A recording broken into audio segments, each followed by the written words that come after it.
नमस्कार दोस्तों, आप सभी का स्वागत है मेरे यूट्यूब चैनल AR कुमार पे। दोस्तों आगे बढ़ने से पहले प्लीज़ चैनल को लाइक करें, सब्सक्राइब करें, बेल आइकन को प्रेस करें। दोस्तों, बांग्लादेश के अंदर आंतरिक गवर्नमेंट बन चुका है। आंतरिक गवर्नमेंट का जो मुख्य सूत्रधार हैं, वो है मोहम्मद यूनिस। मोहम्मद यूनिस को मुखिया बनाया गया है आंतरिक गवर्नमेंट का। आंतरिक गवर्नमेंट का काम होता है इलेक्शन करवाना दोस्तों। ये आंतरिक गवर्नमेंट जो बांग्लादेश के अंदर बना है 3 महीने के लिए बना है और 3 महीने के अंदर इलेक्शन होगा। उसके बाद एक नया गवर्नमेंट बनेगा। दोस्तों, मोहम्मद यूनिस कौन है? मोहम्मद यूनिस एक अर्थशास्त्री हैं। बांग्लादेश के एक अर्थशास्त्री हैं और नोबेल प्राइज विजेता हैं। नोबेल प्राइज मिला हुआ है उनको।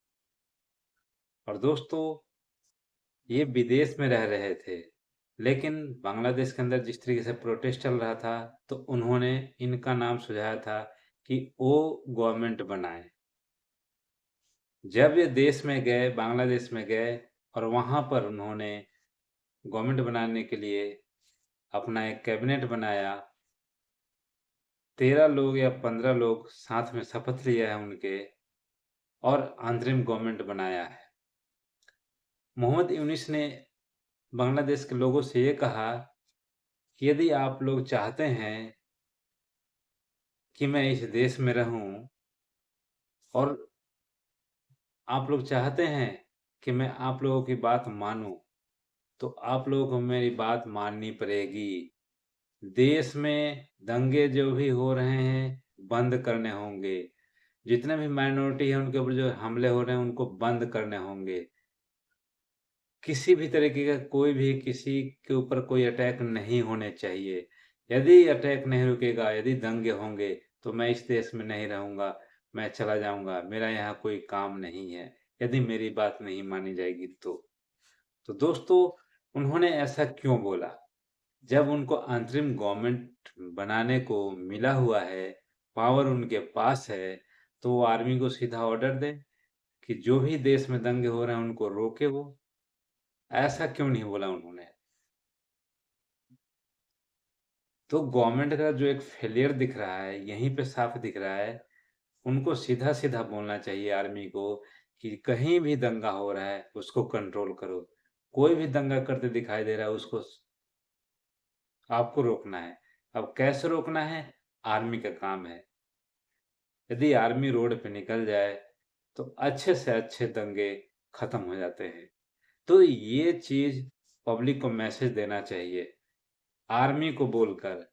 लेकिन वो सीधा बोल रहे हैं कि आप लोग इस दंगे को नहीं रोकेंगे, मेरी बात नहीं मानेंगे, माइनॉरिटी के ऊपर हमले नहीं रुकेंगे, तो मैं ये देश छोड़कर चला जाऊँगा, मेरे यहाँ कोई काम नहीं है। तो एक लीडर का इस तरीके से कोई जवाब नहीं होता है, क्योंकि आपको एक देश चलाना है और देश चलाने के लिए आपको एक स्ट्रॉन्ग डिसीज़न लेना होता है। आप सीधा-सीधा आर्मी को पावर दीजिए और आर्मी को बोलिए कि आप कंट्रोल कीजिए। क्यों नहीं कंट्रोल करेगा आर्मी? आर्मी को देखकर अच्छे-अच्छे दंगे खत्म हो जाते हैं। लेकिन ये किस तरीके का इन्होंने स्पीच दिया है, समझ में नहीं आ रहा है। मोहम्मद यूनिस जैसे ही बांग्लादेश के अंतरिम गवर्नमेंट बनाया उन्होंने, पीएम मोदी ने उनको बधाई दिया है और बधाई देने के साथ-साथ उन्होंने ये कह दिया है कि बांग्लादेश के हिंदुओं के साथ जो भी घटनाएँ घट रही है, उनके ऊपर अटैक हो रहे हैं, उसको जल्द से जल्द रोका जाए। जल्द से जल्द रोका जाए, क्योंकि उनके ऊपर बहुत अत्याचार हो रहा है। मंदिरों को तोड़ा जा रहा है, उनके बहू-बेटियों को उठाकर रेप किया जा रहा है, मार कर फेंक दिया जा रहा है, जिंदा जला दिया जा रहा है, घरों को आग लगा दिया जा रहा है। तो ये सारे हरकतें बांग्लादेश के अंदर हो रहा है हिंदुओं के ऊपर। तो इसको लेकर पीएम मोदी ने साफ-साफ कह दिया है मोहम्मद यूनुस को कि आपको हिंदुओं के ऊपर किसी भी तरीके से अटैक नहीं होना चाहिए और आपको ये सारी चीज़ें रोकना है। तभी हिंदुस्तान और बांग्लादेश का रिश्ता आगे चलेगा।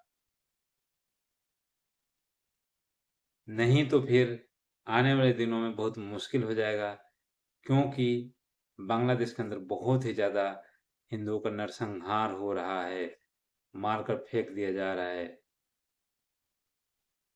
आप बिलीव नहीं करोगे कि वहाँ पर लाशों को ऐसे मारकर फेंक दिया जा रहा है, जिंदा जला दिया जा रहा है।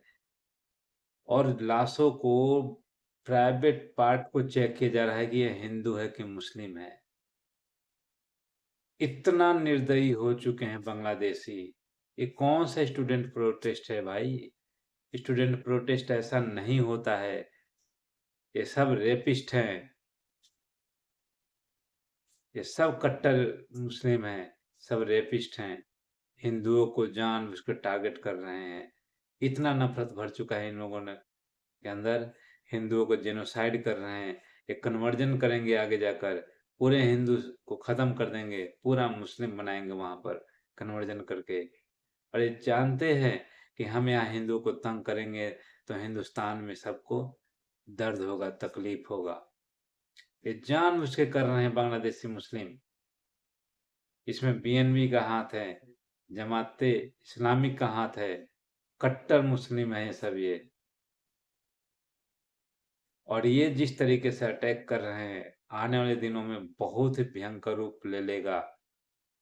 यदि हिंदुस्तान की गवर्नमेंट हिंदुओं को नहीं बचाया तो। अब मैं अपील करता हूं पीएम मोदी से कि हिंदुस्तान का रास्ता खोला जाए हिंदुओं के लिए। जो भी बांग्लादेश के अंदर हिंदू हैं, उनको सीएए के तहत हिंदुस्तान में जगह दी जाए, क्योंकि वहाँ उनके साथ बहुत जुल्म हो रहा है। उनके घरों को जला दिया जा रहा है, उनको जिंदा जला दिया जा रहा है, मंदिरों को तोड़ा जा रहा है, उनके बेटियों को उठाकर रेप किया जा रहा है। तो ऐसी हरकतें हो रही हैं। तो इसके लिए भारत सरकार को स्टेप लेना होगा। भारत सरकार को सीएए के तहत उनको हिंदुस्तान लाने की कोशिश करनी चाहिए।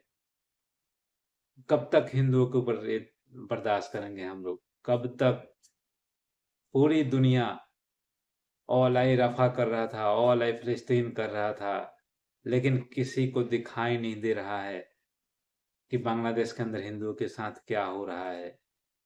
बॉलीवुड के भी बहुत सारे एक्टर एक्ट्रेस ऑल आइज रफ़ा कर रहे थे, लेकिन हिंदुओं का जो जेनोसाइड हो रहा है बांग्लादेश के अंदर, वो किसी को नहीं दिख रहा है।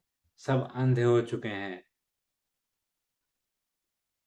अंधे गूंगे बहरे हो चुके हैं। किसी को ना दिखाई दे रहा है, ना सुनाई दे रहा है कि किस तरीके से हिंदुओं के साथ नरसंहार किया जा रहा है बांग्लादेश के अंदर।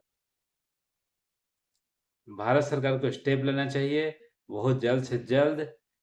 वहाँ पे जल्दी से जल्दी अटैक रुकना चाहिए हिंदुओं के ऊपर। यदि अटैक नहीं रुकते हैं, तो भारत सरकार उन हिंदुओं को हिंदुस्तान लाने की कोशिश करना चाहिए, जल्द से जल्द।